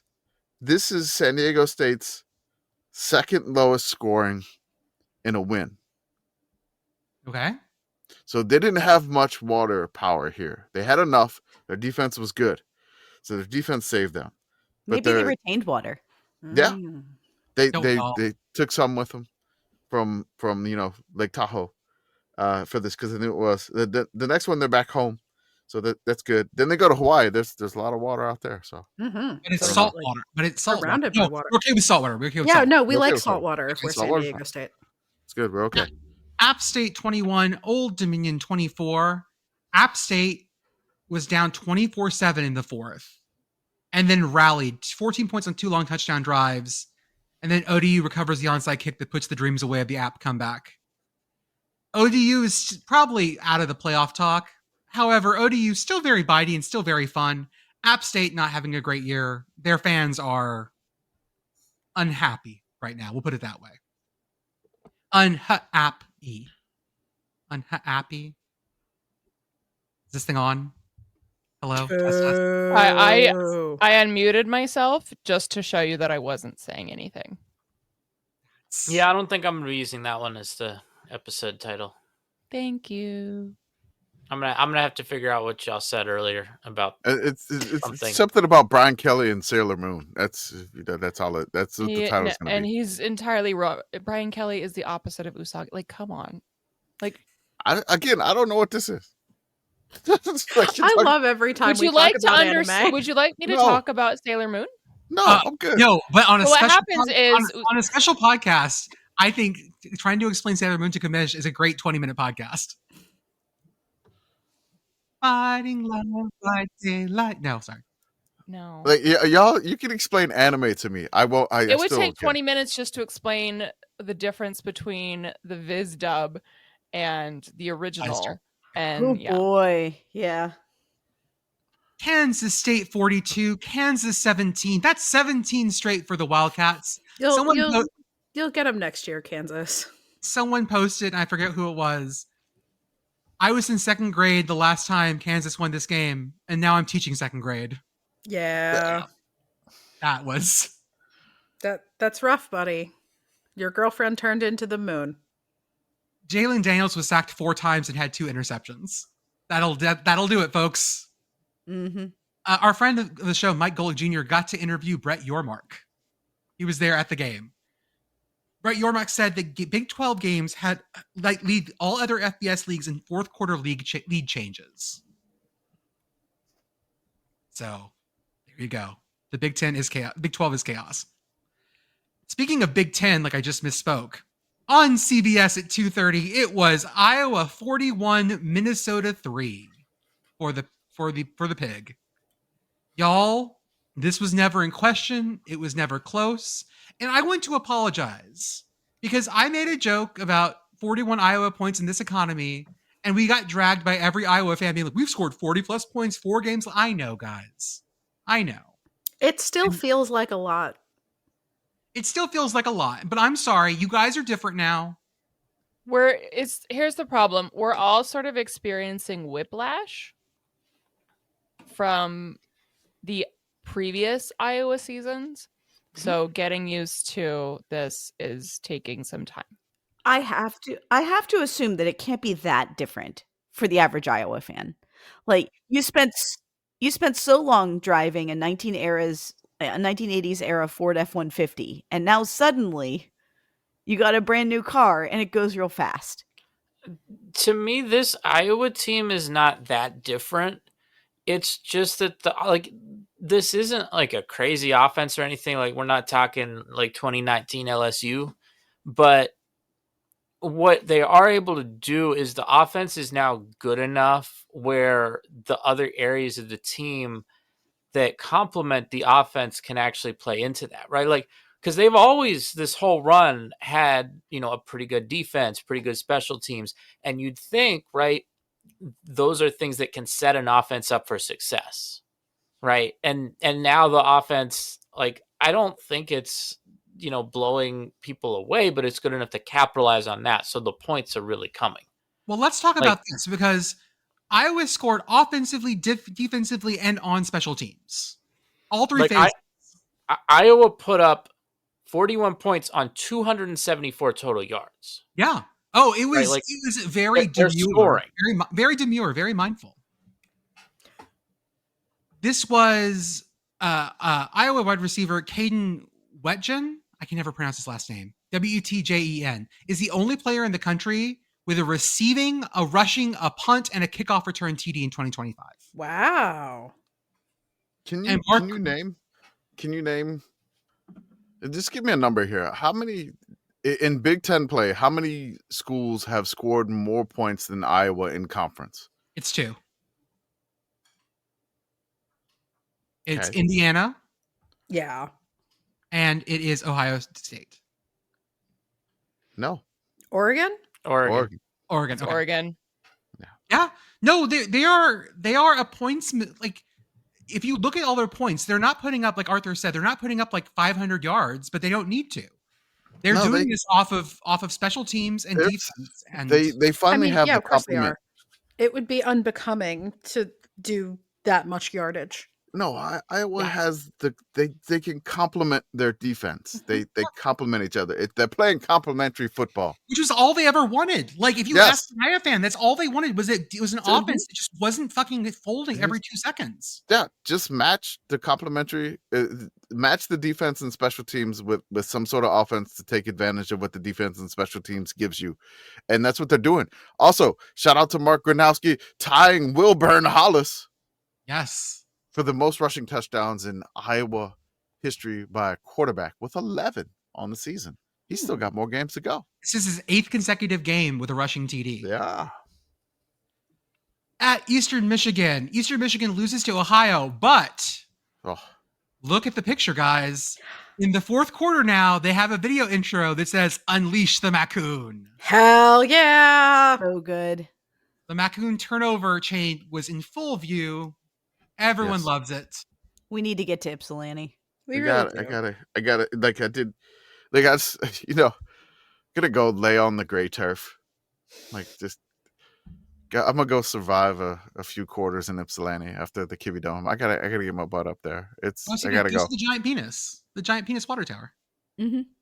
Yeah, Yeah. I knew you were gonna say that. So Respect the go ahead. brick dick. Yeah, Uh-huh. yeah, everybody. Yeah, I've seen it in person. It's impressive.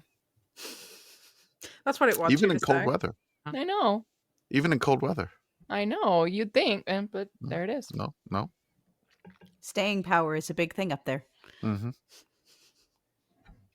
I got nothing. Next, How's that feel, huh? Yeah? Oh no! Virginia 17, UNC 16 in overtime on the ACC Network. Virginia wins their 3rd overtime game this season. I mean, my takeaway from this is that like UNC's still not good, but they're like starting to maybe kind of get their shit together. They are no longer the joke. Yeah. It was far less assy than expected. I'm starting to think that they may actually be a sickos team. Oh no. I'm gonna have to care about them again. Yeah, it's like I sort of like watched it. we've been getting less off-field drama unless you watch or listen to Pablo Torres Finds Out. Every now and then that somebody really loves Photoshop, Adobe Photoshop. But I mean, who yeah, doesn't? the play on the field is starting to get to the point where, all right, they got a little juice, they got a little sickleness to them, and then they probably should have beat Cal, but they had to fumble on the one. They could have beat Virginia, but they failed on the 2-point conversion. We're getting It was so close too. It was so close. We're getting a little. I don't know. I'm not getting my hopes up, but maybe. So I'm gonna get my hopes up. Halloween, Friday night in Syracuse against a real banged up Syracuse. I mean, yeah, maybe. I can't like Syracuse is just so hurt. I don't want this to happen. I feel very bad for Syracuse that what has happened to them has happened, but like it's plausible. Yeah. Sorry, Bodie, earmuffs. Yeah, Yeah. I don't feel good about this for the Qs. Yeah. Hi, Bodie. Sorry. No, I don't. It's Halloween in the dome, though. This is Halloween. I do hope that Bill Belichick gets a Gatorade bath for his first conference win. That feels like a very sarcastic Gatorade bath. I want to see those visuals. I think Qs will be up for this game, though. I think they will be. I hope. We'll see. We got a whole nother episode to talk about. Yes, for sure. Let's talk about a team that does not do great in overtime. Rice 37, UConn 34, and 2 OTs. I told you Oh this my game should get God. moved up, and everybody was like, no, UConn's going to murder Rice. And look what happened. Rice wave! Rice wave! UConn has lost 3 overtime games this season. I mean, we have been talking about how UConn finds a level against its opponent. We thought they got over that, and then nope, they went right back to it. They reverted back to their old form. We have found the bottom of the meniscus and we tore it.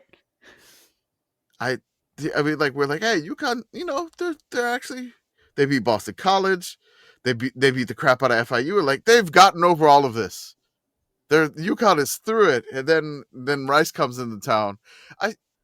The thing is, like, I don't know what teams can handle Rice's offense yet. Yeah. And Rice has a bit of unpredictability, even though it's probably the most safe dish to cook. Mhm. So I don't like, they play so many close games with everybody, and then like they beat FIU by like 41. No problem. Go to Boston College, beat them by like 15. Like, handle them. Mhm. And then, like, you would think, He would, but they didn't. But they didn't. So congrats to Rice. I mean, maybe we jinxed UConn by believing that they got it all out of their system. What we, but boss? they did not. You were the No. one. That was you, my friend. Okay. North Texas 54, Charlotte 20. I took North Texas a little bit to get going, but we need to talk about what Drew Messamaker did on Friday night. 608 yards in a single game. That is the North Texas record. That is the American Conference record. In fact, this puts him at 17th all time on the single game passing records. This was an amazing performance by him and an amazing night for all green teams, because Dartmouth also won 49-3. So whether you're a big green or a mean green, all I have is a North Texas fight song. I'll go with that.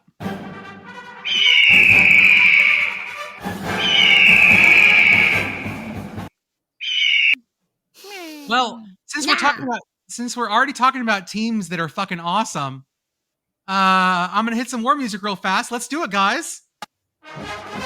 No. We're not doing that, okay? We didn't want to do that Win's a right win. now. This is Win's a not win, what we're going baby. to talk about. Why Texas is it back? 45, Why is it Mississippi back? State 38. Fuck Starkville. I hate everything about this game. It was awful. Texas wins. Fuck it. Jeff Lebby made some truly astonishing decisions at the end of this game. Yep. What really made this game for me was Oh my what God. came out earlier before this game, or maybe right as it was kicking off. I don't know the exact timing. I saw it on the timeline as Texas was falling before. behind early. It was before the Titan stuff. That Steve Sarkisian has made it known that he would be interested in an NFL job, which that's when you know things are going great at your college job. Mm-hmm. Obviously. It was just really well timed with how Texas was playing in this game. They do come You back. mean winning a game? Yeah, they come back. They win. No, overtime. no. Yeah, okay. Really? Whatever. Are you proud of your performance? No. Proud of this? Bridget, get the spray bottle. You're proud of I this? swear to fucking God. Hang on. Literally, hang on. So Are here's what's popped into my head just now talking about Sark, and specifically Sark being a high-profile college football head coach that, you know, people wouldn't be shocked to see leave. I mean, he's been a Sark does coordinator in feel the like NFL. a real Scott Woodward hire. Bridget got the spray bottle, listener. No, there's. I literally have a spray bottle that I use for my curly hair, and I will I- use it on Jordan. I will- So help me God. It has No. a fine mist. That's If you have good. curly hair and it needs lots of moisture, these are There's great. like a combination for of like plants. Mississippi State blew this. Like, just didn't.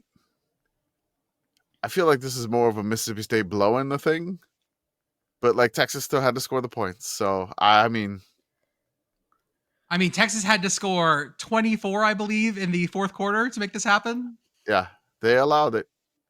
I mean, the punt, the 3rd and 1, and then the punt, just like, yeah, man.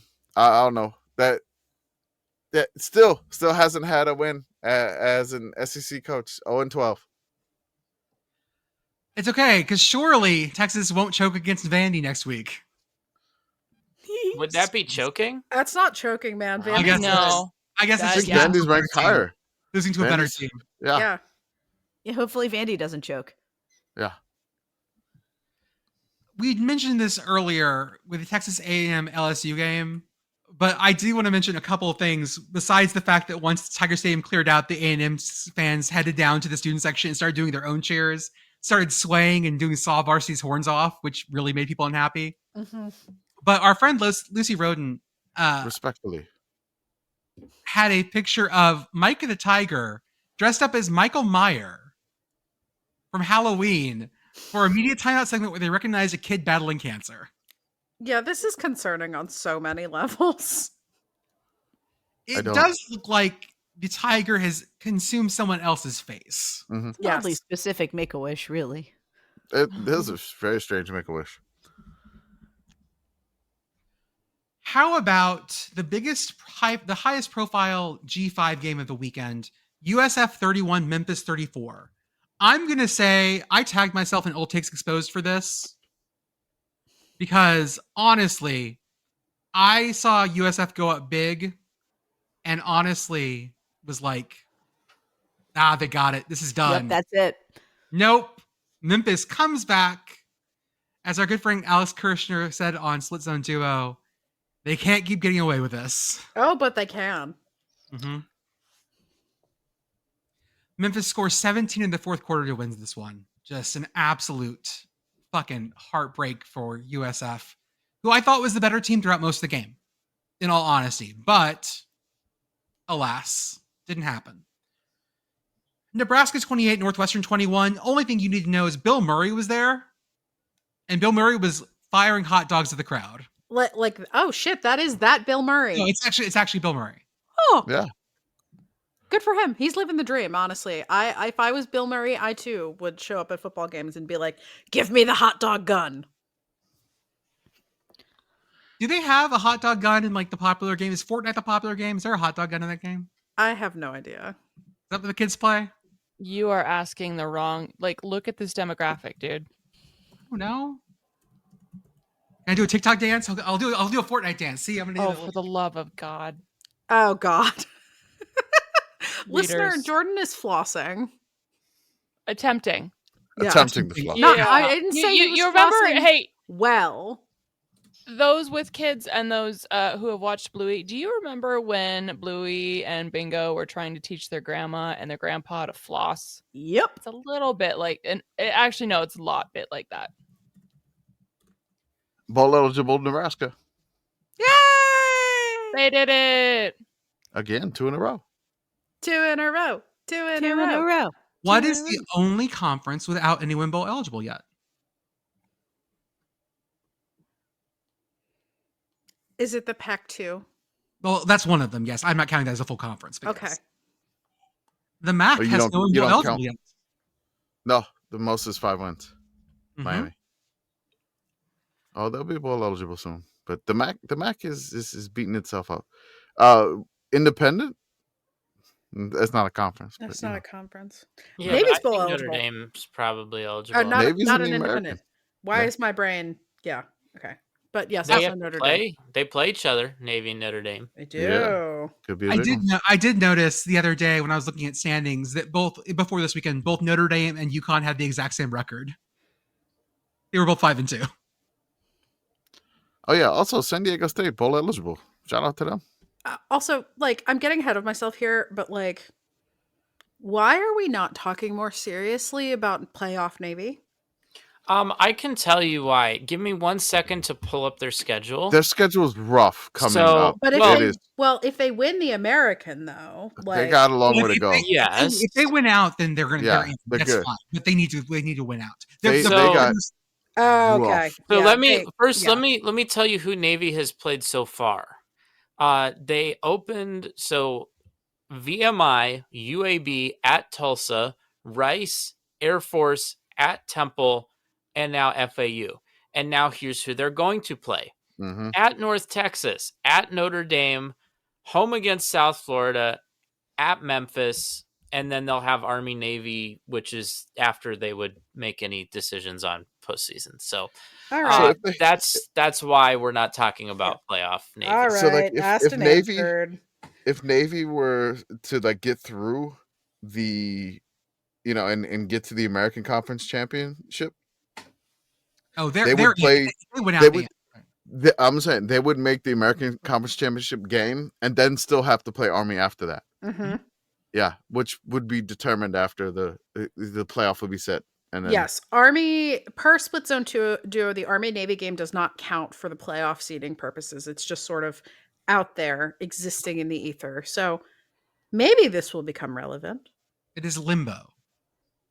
The game does not exist in time or space. Mhm. Navy has defeated all of the American Owls in a single season. They have defeated Rice, Temple, and FAU. They do not play Kennesaw State this year, who is probably the best owl in the country right now. I could play him in a bowl. I think Temple's better.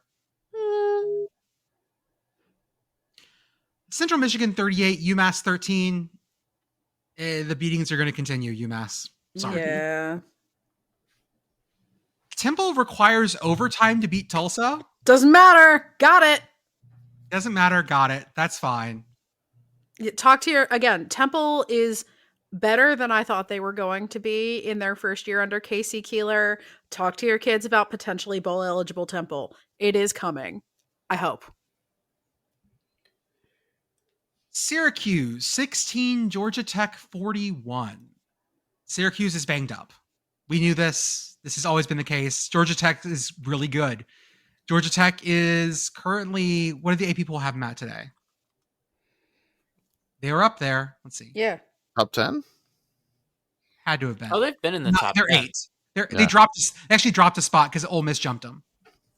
Yeah. Syracuse actually hung around a little bit for longer in the first half of this game than I thought they were going to. So they got that going for them. Do you know what we didn't mention? We didn't mention receiving vote Pitt. Yes, 1 vote. That's enough. Don't pay any more attention to us. But thank you for acknowledging us, AP voter, whoever you are. Other games that we can talk about just kind of quickly here. BYU 41, Iowa State 27. This one was close until BYU opened it up later in the game. The Ames charm doesn't work that early in the day, apparently at 2:30. Illinois 25, Washington 42. Yeah, what the hell happened here? Literally, I saw the score and I literally went, what the fuck? Yeah, there was Yeah. a lot of like, we got done with the game and we were looking at all the scores and we just kept saying what the fuck, and this was just one of them. Commish was scrolling his phone and showing me the scores, and I'm going, what the fuck, what the fuck, what the fuck? Illinois, they have lost 3 times this year, and 2 of them have been pretty bad blowouts. Having to go all the way out to Washington, I was not surprised by this. I need to actually run some numbers about points when they travel more than 2 time zones, because I feel like this might be a thing. On that note, Pitt is currently favored by 15, but they play at Stanford next week. Nope. I will save further screaming for Tuesday. That's bad luck. I don't like that juju right Oh, there. I do not. I reject that energy. Michigan 31, Michigan State 20. Pitt Girl, you were sort of watching this one a little bit too. I think you and I both noticed that Michigan was getting in fuck around, find out territory towards the end. Yes, at the end of this game, Michigan was very much fucking around. Michigan State ended up turning the ball over on downs or something, and it ended up not mattering. But it was getting to the point where it was like, Michigan, you are asking for this. Also, they had trouble with the snap. They did. Another punt that went over someone's head, and everyone was having flashbacks. Missouri 10, Vandy 17. Vandy wins an ugly one, but fuck it, they won. Survive in advance. Okay, that Hail Mary, man. It came up just a little short. I mean, can we just change the score for Mizzou's sake to make it 17-16? Because No. I feel like it was that close. And that the 17-10 score does not do it justice on how close that was to essentially tying the game. Well, on Hail and I feel like the big thing coming out of this for Missouri is the quarterback injury. Yeah, I mean, the ankle injury. Yikes. Mm. Ouch. Baylor 20, Cincinnati 41. Baylor was dead in the water as soon as this game started, and everyone's calling for Dave Aranda's head, which I find kind of weird because it's Baylor. Like, listeners, if you haven't been paying to college football before the last 15 years, Baylor was bad for decades. Mm-hmm. And good Baylor or fighty Baylor is a very new thing in the last 15 years. I feel like what's the right way to say this? Dave Aranda is like a little bit, the way he talks sometimes in like press conference media availabilities, things like that, I can understand why that would drive some fan bases crazy. Yeah. ULM 21, Southern Miss 49. Commish, it was 21-14 going in the half. Only Was 7. it? It was 12. They were only down 7 going in the half. I had this one on Disney Plus on my computer. And then Disney Plus ULM. well, that's why I use ESPN Plus through. I use it through Disney Plus. ULM What? on Disney Plus. Yes. You and Bluey. Da da da da da da da da da da da da da da da. Warhawks. Warhawks. Bam, bam, bam, bam. UCLA 6, Indiana 56. Guys, I watched the whole thing. Oh God. No, checking the score was enough for me. It'd be like, I really do like that Kurt Signetti is just out here being like, all gas, no brakes. But also, man, UCLA doesn't deserve this. They're just a little guy. I mean, this is where we're seeing that the interim coach bounce bonus, whatever you want to call it, is spread too thin. You want to see something shitty here that I noticed? Is that Jerry Neuheisel got all the press the last 3 weeks. Yeah. All of a sudden, after this loss, though, do you know whose picture was everywhere? Tim Skipper. Tim Skipper. Yep. That was another what the fuck thing. I'm just that we saying. said. Yeah. I'm just saying that all of a That's not sudden, there if you're not blonde. That's some bullshit. it's some bullshit. I was like, give Tim Skipper credit. They're like, okay, we'll give him credit for a loss to Indiana. I I watched feel the like whole. this doesn't is have how the every Prince team Charming loses to hair. Indiana. I watched the whole game because it was just so mechanical. It was so brutal. It was just like watching a train hit something. Like those people all looked out. It was back in the 1800s where they ran two trains into each other and everyone sat around and like Yeah. paid to watch it. Yes. Yeah. We've That's what talked it about felt that like. a lot. Except Yeah. it wasn't a train. Unstoppable killing machine Indiana is something that we still all have to like adjust to as a society. Mhm. But here we are. I feel like watching this Indiana team is more like if there was just one train going with a lot of momentum in one direction, because it is very mechanized. I mean, like, I don't know what else there is to look at with Indiana at this point. Like their next test is, I mean, they have to play the rest of the season, but Big Ten championship game versus Ohio State is pretty clearly where this is heading. Boise State 24, Nevada 3. Commish, I made a public apology on the account Wow. saying that I was no longer. Well, it wasn't an apology. I was saying I was being censored by Commish and not allowed to talk about the game anymore. So I guess that's not an apology. That's Whatever. very That's different about as from an far from an apology. apology. Jack. That's an apology to Jordan, apparently. I said I was being censored, but you know who was there? Colin I being Kaepernick detained? and a bunch of other people. They were all there hanging out at this game. Surprise, surprise.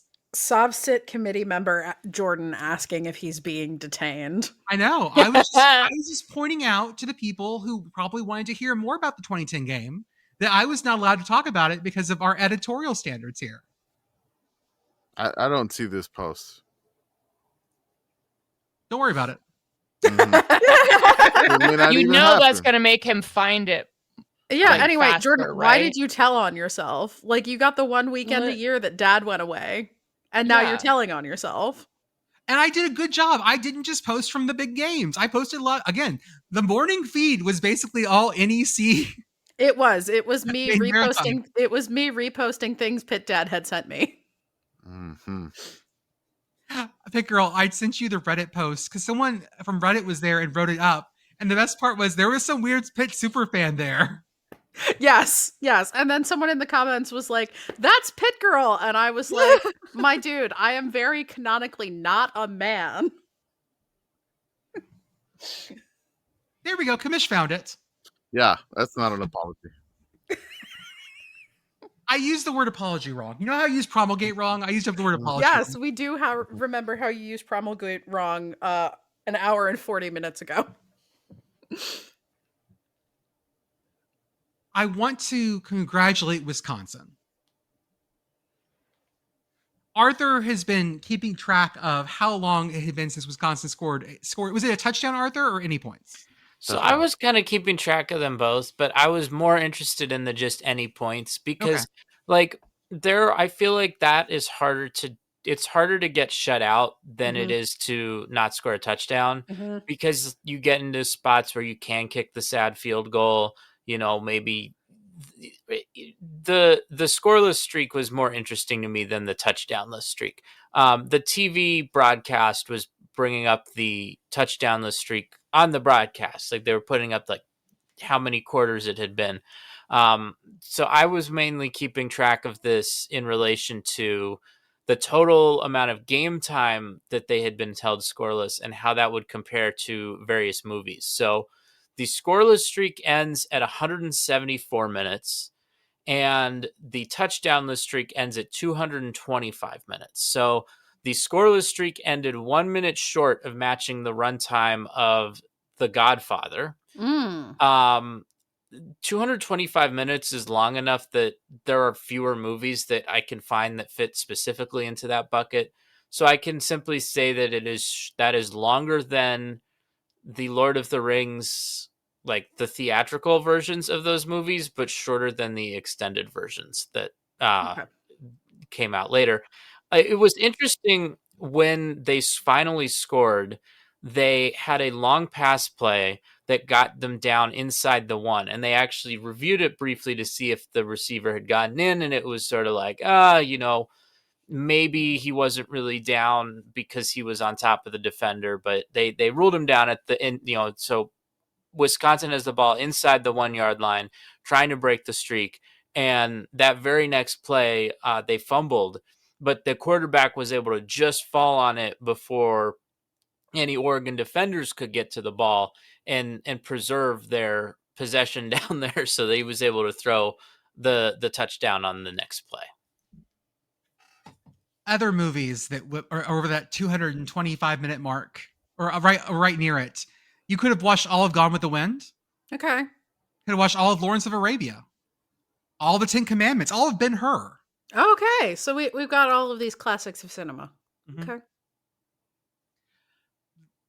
Is the duck naked if he takes off his shirt? So I want to back up a step here and acknowledge something else that balloons. Something else that happened in this game. This was a Grateful Dead themed game for Oregon. Yes. They had tie-dye numbers. The duck came out onto the field wearing one of the like the pointy neck thing that the dancing bears wear, riding on a tie-dye Volkswagen Beetle. Oregon, I would love to know more about this Volkswagen. If you have any additional information about the tie-dye Volkswagen, I would like to know more. So the duck was already not wearing his normal clothes during this game. Mm-hmm. But yes, Oregon did the shirtless guy thing, and the duck joined the group of shirtless guys not wearing a shirt, which he normally does wear, but he still had his little hat and his little neck scarf thing on. And I don't think that's naked. I think people were describing him as naked, but he very clearly had clothes on. I feel like if you're just wearing a hat and a scarf, people are going to say you're naked. The duck doesn't normally wear pants, though. But he usually wears a shirt. He does usually wear a shirt. So if I go out wearing just a hat and a scarf, you can be cited for public indecency, but you are not technically naked. Okay. That is my view. It was shocking to see him without the shirt on. It is weird, right? It draws more attention to the fact that he doesn't wear pants. The best part was, like an Austin Powers movie opening, someone was in front of him holding up a cell phone covering his duck genitals. Or where they would be. Where the corkscrew penis would be. On the Jesus duck. Christ, Jordan. God. Jordan, right in front of my HR handbook. It doesn't say anything in there about talking about duck penises. You want to Not yet. Yet. Jordan, we've established that you can't read.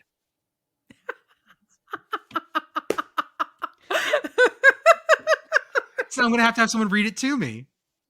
I was afraid. I was watching the Delaware football game, and I was afraid to say the word mini coochie. As you should be. Because the oppression on here. I'm being Oh, swear to oppressed. God. He Oppressed. is going full soft sit. Jesus Christ. Okay, you know what? I don't know that we have to Oh go my in God, this this is direction. I not think we better. can move on to other games that happened, right? Like we've got some FCS talk we got to do. So let's talk about that. I'm just saying the duck looks weird naked. Just saying that. North Dakota State obliterated South Dakota State 38-7.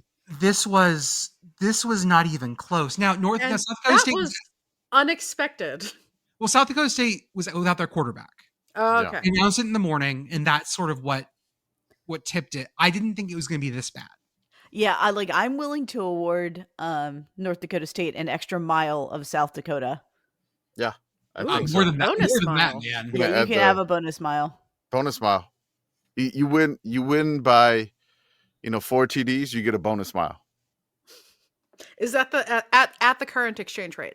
at the current Yes. exchange. Yes. Yes, Yeah, I'm your trying bonus you to get is another longer. mile at market price. Mm-hmm. I'm Yes. trying to see if the polls have dropped yet for today or for FCS. I don't see the polls yet. But I have a feeling Tarleton State won pretty handily. I feel like Tarleton State will move up to second spot over South Dakota State after this loss, but we'll see what happens here. North Dakota State is an absolute machine this year. Like, listeners, if you haven't watched them yet, they are doing their shit and they are very good at it. Very, very good at it. Yeah, as someone who is a fan of teams that have lost to North Dakota State teams, this is they feel inevitable, and it doesn't feel good. It does feel like we are just waiting to crown them again. This time in Nashville. Maybe The they don't anchor have bone. the anchor bone game. Ferris State beats Grand Valley State. Ferris State actually, this game was very close for a long bit of it. Like the whole thing. It was The whole thing. 38-31 final. Ferris State wins this. Ferris State is still number 1 in D2. They are headed towards the national title game in McKinney, Texas. Also, Paperwork Ninja on Twitter pointed out to us Northern Iowa blocked 2 Southern Illinois punts and still couldn't beat the Salukis. Ooh. Commish, what was our longest scoring drive of the week? It was your mean green. Hell no, yeah. I'm just kidding. Your big green. It was a green team I that mean, played on a Friday. Perhaps the big green can also be mean. We don't know Yeah, what the- their outlook is like. The big mean green. Longest scoring drive of the week in all of Division 1. 16 plays, 69 yards, Nice. 10 minutes and 4 seconds for their final touchdown of the game in the game that they won 49-3. So this was like the cherry on top of this Sunday. And then Columbia did get a sad field goal after this. What was our longest non-scoring drive? Longest non-scoring drive of the week. That was, I believe, somebody closing out a game. It is Nichols, the Colonels. Nichols closed out the game on McNeese. 14 plays, 64 yards, 9 minutes and 53 seconds, closing out the remaining 9 minutes and 53 seconds of the game to seal their victory over McNeese 31-7. I Okay, think what those are- are my favorite non-scoring drives. Okay. What were our longest punts this week? We had another tie. Another tie, so I'm gonna have to buy another trophy, and I'm gonna have to find video of both of these. One was I believe it was Haynes from Ohio had a 68-yard punt down at the Eastern Michigan 2, and then Southern Utah King. I don't know the first name yet. I haven't had time to do all this stuff. All these stats are late because I was traveling. But 68 yards to the Utah Tech 18-yard line. So that was a Southern Utah Tech rivalry game. 2 68-yard punts. Last week we had 2 78-yard punts. Now we have 2 68-yard punts. But, There was a lot of what bye I'm weeks hearing this here is Haynes King! Haynes King. Another king.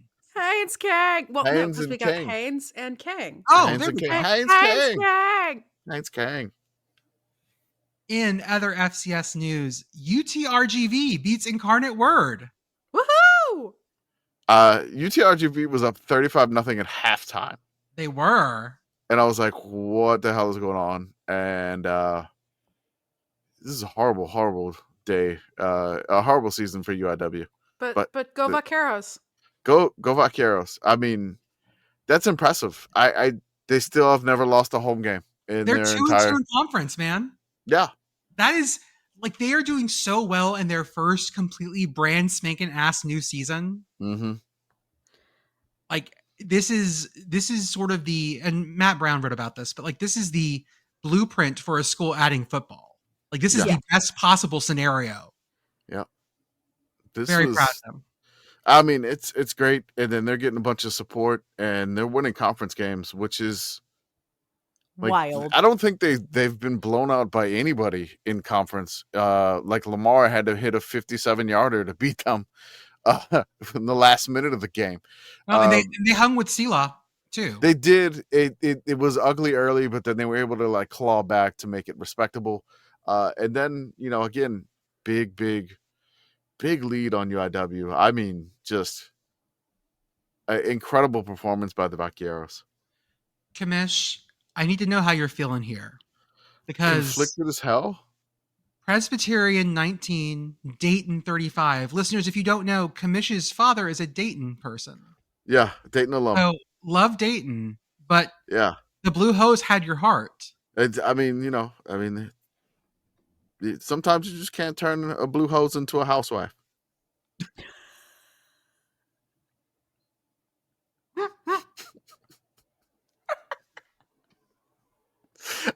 Can we get like sad minor key area codes here? Oh my God. That was really good. Hose. The Blue Hose. They lost in a different area code. Area code. 397 or 326. Hose. Commish, did you see that someone What if Phoebe Bridger sang area codes? Oh my God. Commish, did you see that someone at Marist sent us a picture of their bounce house? Yeah, man. It was like, bounce home? house is ready. Mm-hmm. We got pictures of the bounce home? Yeah. It was just like they were tailgating. They were watching the game. It's like, if Alabama wins this, I'm going to jump in the bounce house. If Alabama loses this, I'm going to jump in the bounce house. I was like, I love it. They couldn't beat Drake, which, 31-17. Valiant effort, Red Foxes, but you still got the bouncy castle. I mean, don't let anybody take that away from you. Ever. And Monmouth beats Hampton. Right. Monmouth, I believe, is on top of the CAA standings right now. I believe so. One thing I hate about the ESPN app is they won't give you the FCS team standings. No, they don't. And I'm you have to go to like CAA. But yeah, Monmouth is undefeated in conference. Their only loss is to Charlotte, the Miners, and they lost by 7. They are tied for the top of the conference along with Rhode Island. Yeah, Rhode Island's 5-0. Rhode Island's only loss was to Brown, and I can't remember. They played one of the directional Michigans. Western Michigan, they lost to that one. Yes. And Monmouth's only loss was to Charlotte. To Charlotte, yeah. So Monmouth, I want to see what their schedule is coming up for the rest of the year. They have... It's not bad. Bryant in the Sepia Filter, against New Hampshire at home, at North Carolina A&T, and then Albany, which I don't know if that's a rivalry game or not, but they got a good shot to get into the FCS playoffs. What will they do in the FCS playoffs? Playoffs. What is that, Arthur? That is the FCS standings on the Apple Sports app, it looks like. Yeah, Apple Sports. So here's they won't, you have to click on a FCS game. Yeah. And then it'll show the standings for that league. But it won't do that on the ESPN app. Yeah, the Apple Sports app is pretty good, honestly. It is, but it also has like some weird things that you're missing, right? So like if you just go to the FCS homepage on the Apple Sports app, it shows you the FBS rankings. Mm. So I go FCS, and then it says rankings. Number 1, Ohio State. Oh, yep. I see that as well. Apple Sports, if you're listening, it would be great if you fixed that. Okay, folks. Anyone else on the podcast have anything else they want to talk about for this week? I Okay. think we're good. I think everybody out there, thank you for listening. I mean, just I think we had a good time tonight. I really think that I don't know where this voice is going, what sort of accent this is at Clearly. this point. No, I don't know either, It's man. just kind of Possibly. meandering. Arthur's accent is in different area Really, codes. we just Area have to figure codes. this out before I have to be on Oh, calls noes. for work Where tomorrow. in the world is Arthur's accent? It's on the Kibbie Dome roof, brother.